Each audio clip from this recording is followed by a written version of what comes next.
and today we'll be exploring 4 to 5 tools of what you can use in your classroom.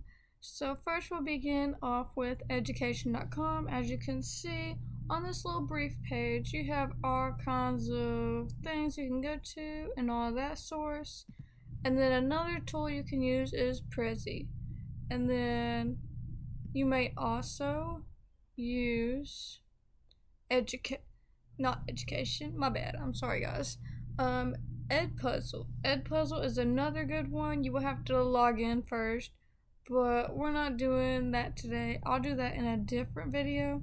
And then another tool you can use is Genially. But make sure you either pay for a free trial or for a few days to send this to your teacher, or you download it in some sort of form of way, because I tried this assignment hack with one of my assignments for school, and let's just say it did not go as planned. So make sure you do that before you submit any assignments that are projects with Genially.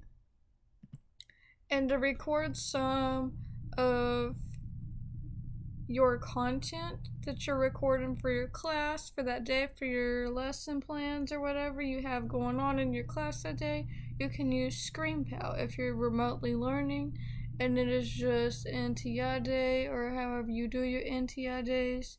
You can use this. And for many of you that don't know, you can also apply for my Teachable online courses.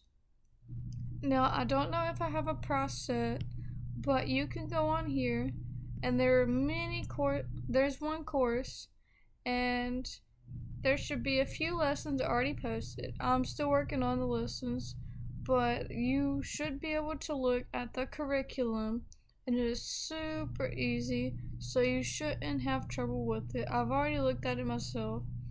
It's simple, easy, and it's not that difficult, but each week is set up and it'll teach you like fun and engaging ways to make your classroom a better way for students to have a better environment and engaging way of learning. There are only 3 weeks on here. I need to put the 3rd week still.